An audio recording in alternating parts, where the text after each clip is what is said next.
In the shadows of global power, a name is whispered.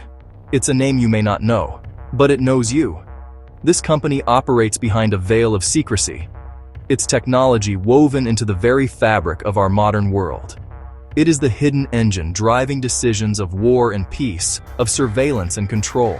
It sees everything, from the battlefields of Ukraine to the borders of the United States, from the boardrooms of Wall Street to the back alleys of our cities.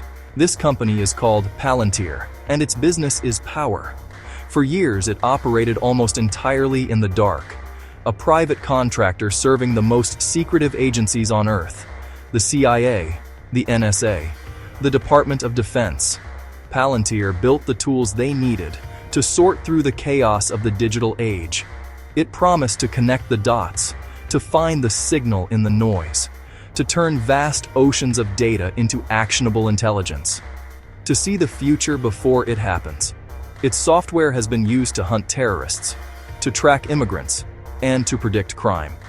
It has become an indispensable weapon in the arsenal of the modern state. But as its influence has grown, so have the questions. What happens when a private corporation wields this much power? Who holds it accountable? Its technology is a black box. Data goes in, decisions come out, decisions that can mean life or death. But the logic inside remains a mystery, locked away from public view. Palantir's stock has soared, with gains that have astounded Wall Street. In 2024 alone, its value skyrocketed 340%. Its success is undeniable, but the price of that success is only now coming into focus. This is the story of a company that wants to become the operating system for our world.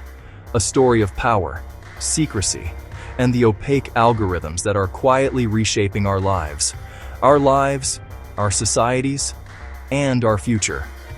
It's an investigation into an invisible empire, built bit by bit in the digital darkness. It is an exposé of what happens when the power to see everything falls into the hands of a select few, who answer to almost no one. The story of Palantir is the story of the 21st century. The story of Palantir begins not in a government bunker, but in Silicon Valley.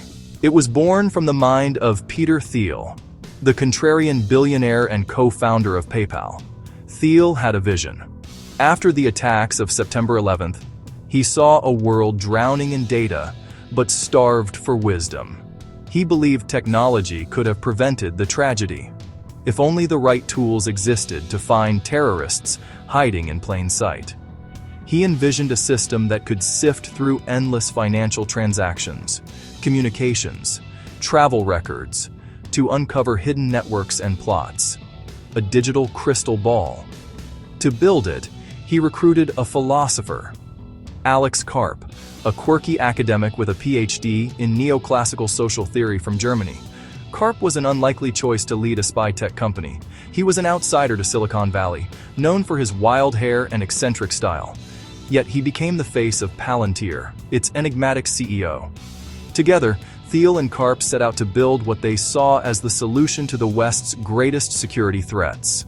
They named their company after the seeing stones from The Lord of the Rings, artifacts that allowed one to see across vast distances, but which could also deceive their user. They were not alone.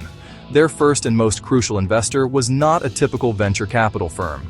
It was In-Q-Tel, the venture capital arm of the Central Intelligence Agency. The CIA didn't just give Palantir money. It gave them a mission. It gave them access.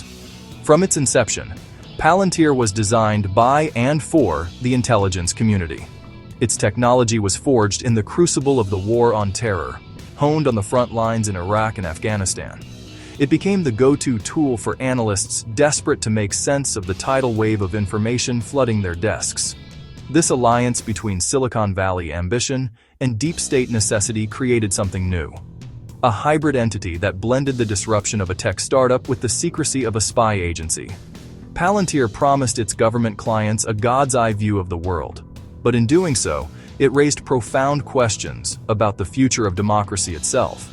What are the consequences of outsourcing state surveillance to a private for-profit company? A company whose ultimate allegiance is not to the public, but to its shareholders and its secretive founders.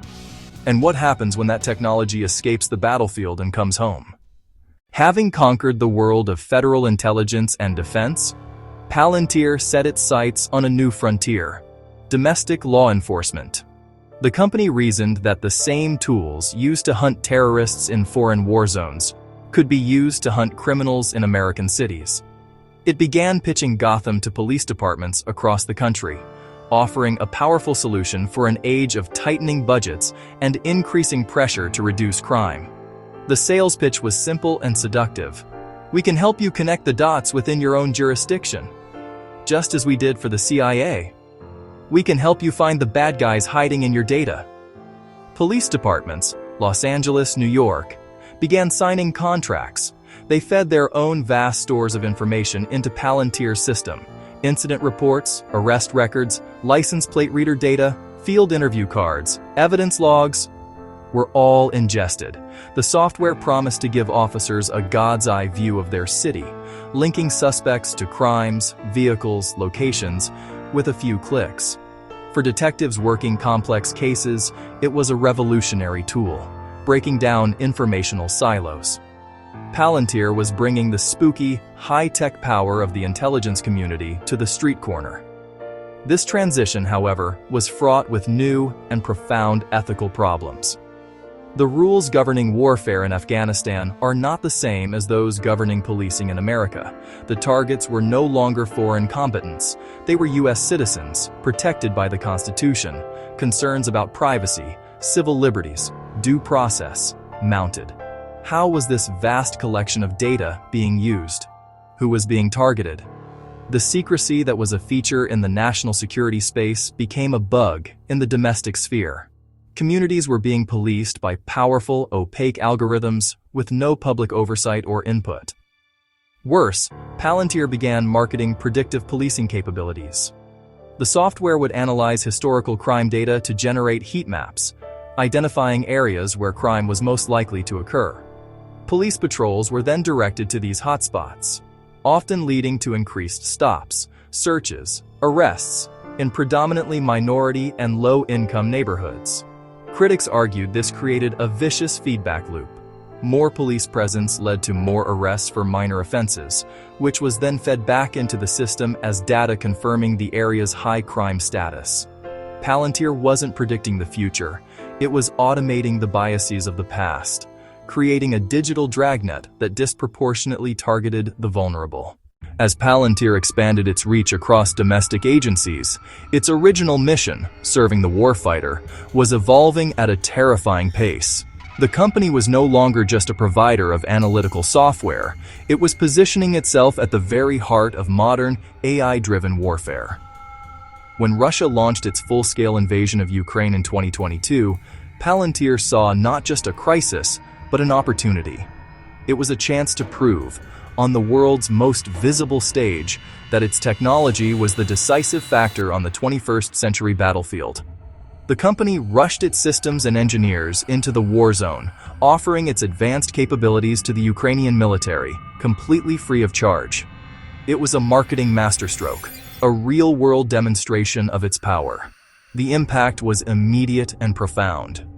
Ukrainian commanders, overwhelmed by the sheer scale of the invasion, were given a powerful new weapon. Palantir's AI-powered software began to ingest a torrent of data from the front lines: commercial satellite imagery, thermal video from drones, on-the-ground intelligence from resistance fighters, intercepted Russian communications. The system fused it all into a single, dynamic map of the battlefield. It allowed Ukrainian forces to see Russian troop movements, identify supply lines, and locate artillery positions in near real time. It was the ultimate dot connector, applied to the brutal calculus of war.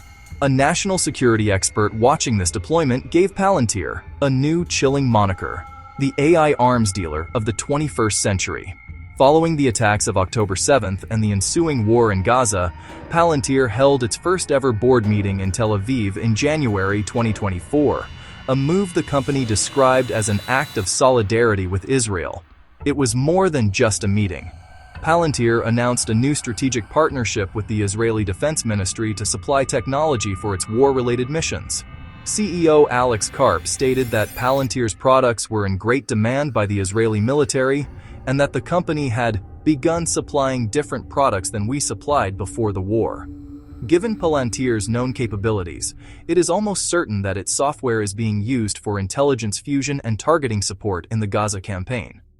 The partnership immediately drew fierce condemnation from human rights groups and anti-war protesters, who gathered outside Palantir's offices, accusing the company of being complicit in alleged Israeli war crimes.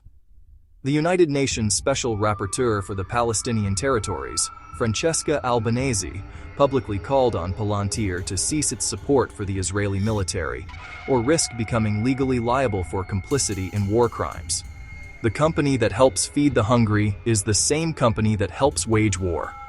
This is the central, unsettling truth of Palantir's global reach. For all their power and influence, a fundamental mystery lies at the center of Palantir's platforms: the black box. Data goes in, a recommendation, a risk score, a target. But the precise logic that led to that output is often hidden from the user. This lack of transparency creates a profound accountability gap. How can you challenge a decision if you don't know how it was made? Palantir says there's always a human in the loop. But that can be misleading. The human in the loop becomes a rubber stamp. Responsibility becomes blurred. Did the human decide, or the algorithm?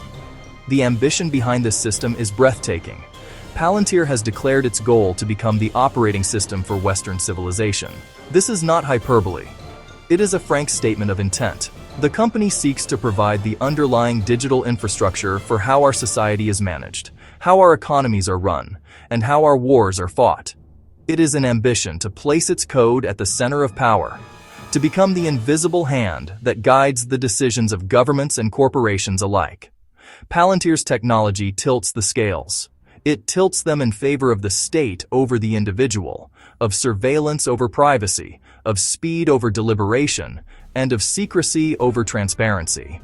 It creates a one-way mirror where governments and corporations can see more than ever before, while citizens see less and less of the mechanisms of power that govern them.